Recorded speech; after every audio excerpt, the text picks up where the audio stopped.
घटनाएं होती हैं, लेकिन आदमी के मन मस्तिष्क में, व्यवहार में दुर्भाग्य आके बैठता है, विनाश का कारण बनता है। संगति में बैठ गया तो गलत तरफ लेके जाएगा, आंखों में बैठ गया तो गलत रास्ता दिखाई देगा, सही बताने वाला आदमी कहेगा इधर चलो, वो जाएगा ही नहीं वहां। कानों में आकर बैठ गया तो उनकी बात सुनने की कोशिश करेगा जो आपके साथ, आपके परिवार के साथ जहर बोने का काम कर रहे हैं। माँ बाप समझाएंगे, वो समझ में आएगा ही नहीं। और बुद्धि में आकर बैठ गया तो उल्टा ही करेगा आदमी, बुद्धि बदल जाएगी। तो परिणाम क्या होता है, जो कहते हैं ना, विनाश काले विपरीत बुद्धि। बुरा समय आता है, अक्ल मारी जाती है, उल्टा हो जाता है आदमी। तो ये दुर्भाग्य क्यों आता है? पाप अपना काम करता है।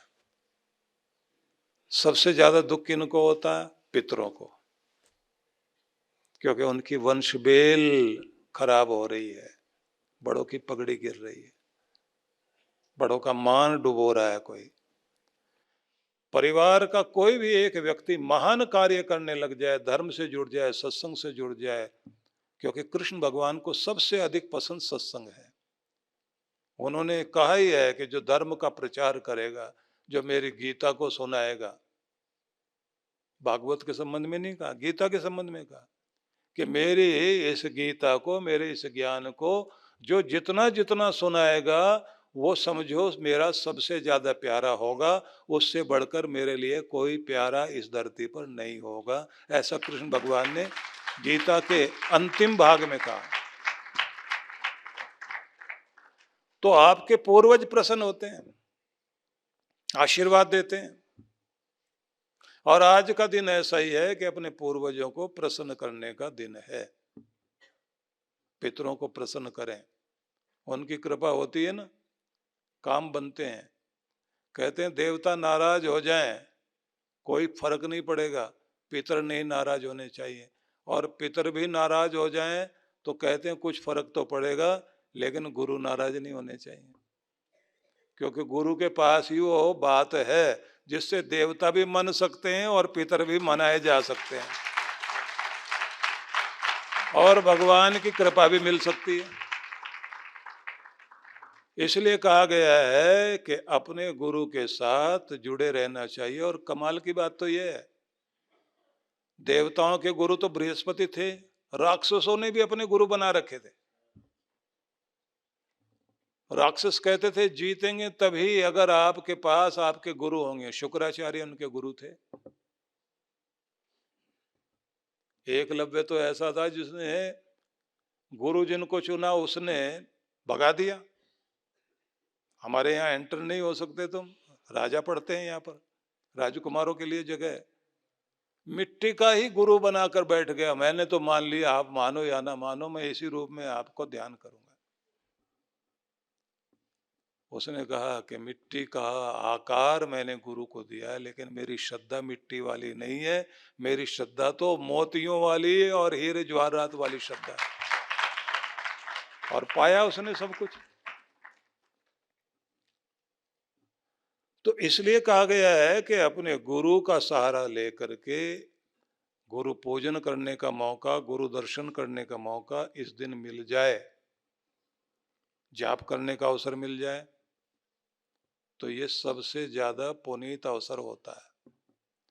और कहा गया है कि जितने भी ग्रंथ हैं वे कागज के दिए हैं, और गुरु जीता जागता दिया है, कागज वाला दिया काम नहीं करेगा, जगता हुआ दिया काम करेगा। कि इसलिए गुरु के शरण में जाकर के बैठना और गुरु के बताए गए निर्देश के अनुसार चलना, जब इस पर व्यक्ति काम करता है तो कृपा होती है।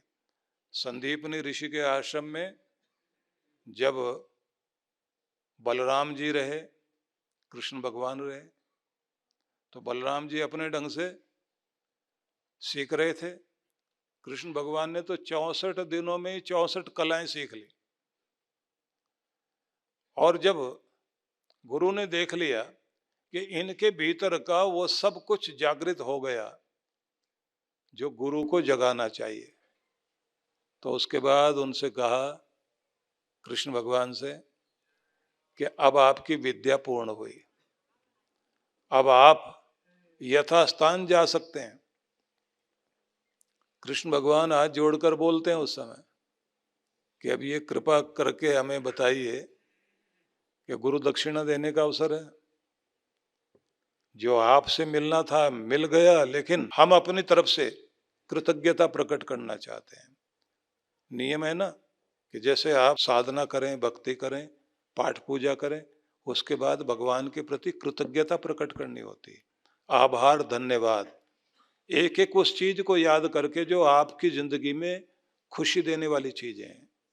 आपका परिवार है, आपकी सेहत है, आपकी जमीन जायदाद है, आपके घर के लोगों से लेकर के आज तक आपका जो भी व्यक्तित्व बना, अस्तित्व बना, जहां आप पहुंचे, उन सारी चीजों को याद करके भगवान को धन्यवाद देना चाहिए। बीमारी से बचे, झंझट से बाहर आए, संकट आपका कटा, आपके घर में खुशहाली आई, सब चीज़ों को याद कर करके व्यक्ति को भगवान को धन्यवाद देना होता है। फिर साथ में कहना होता है कि प्रभु मैं आपके प्रति क्या कर सकता हूँ। तो कृतज्ञता प्रकट करने के लिए कृष्ण भगवान खड़े हुए, उन्होंने कहा कि आप बताइए, मैं आपके लिए आदेश का पालन करूं, गुरु दक्षिणा क्या दूं। उन्होंने तो कह दिया, भाई मैं तो कुछ नहीं लूंगा, लेकिन गुरु माता उदास है, उनको खुशी दो, उनके चेहरे पर मुस्कुराहट आ जाए। तो माँ के पास जाकर के बैठ गए कि क्या करें, आपके चेहरे पर प्रसन्नता आए। तो उन्होंने कहा, मेरी आंख में आंसू हैं क्योंकि मेरा बेटा समुद्र में स्नान करने गया था, आज तक लौटा नहीं। मेरे बच्चे को वापस कर दो तो मुझे सारी खुशी मिल जाएगी।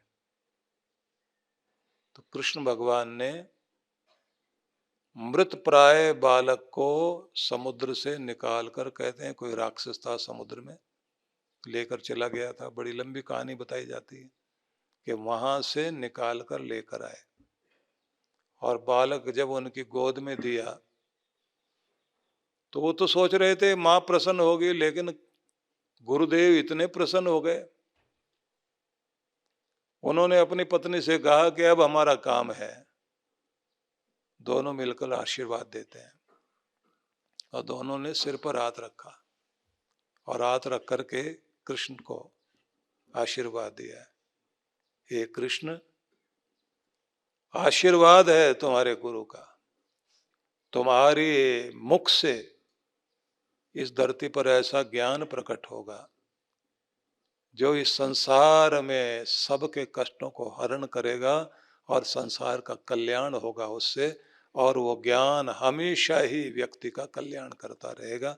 ऐसी तुम्हारे मुख से वाणी, पवित्र ज्ञान प्रकट होगा, ये हमारा आशीर्वाद है। और वही आशीर्वाद है जो युद्ध की भूमि में अर्जुन को माध्यम बनाकर कृष्ण भगवान ने गीता का ज्ञान दिया, कुरुक्षेत्र की भूमि में। तो गुरु कृपा का वो परिणाम, कहाँ अवंतिका, उज्जैनी। लोग उज्जैन में जाते हैं ना तो संदीपनी के आश्रम को भी देखने जाते हैं, छोटी सी जगह बनी हुई है। तो वहाँ कृष्ण भगवान का गुरु का रूप छोटे छोटे बच्चों वाला बना रखा है। जैसे सुदामापुरी में जाते हैं ना आप लोग, द्वारिका जाते हैं तो उससे पहले लोगों की इच्छा होती है सुदामापुरी देखने के लिए जाएं, देखने के लिए लोग जाते हैं। एक स्थान दिखाई देता है कि यहाँ वो जगह है जहाँ किस्मत बदली थी सुदामा की, उसको सदा के लिए समृद्धि प्रदान की थी। क्योंकि कृष्ण भगवान ने द्वारिका में मीरा को मोक्ष दिया था और 5 पांडवों को उनके राजभोग का आशीर्वाद दिया था, और सुदामा को समृद्धि, लोक भी सुधर जाए, परलोक भी सुधर जाए। तो आप समझ लीजिए कि गुरु कृपा मिल जाए तो दुर्भाग्य तो दूर होता ही है। जो हमारे साथ में पापों का प्रभाव चला आ रहा होता है वो उसका भी शुद्धिकरण होता है।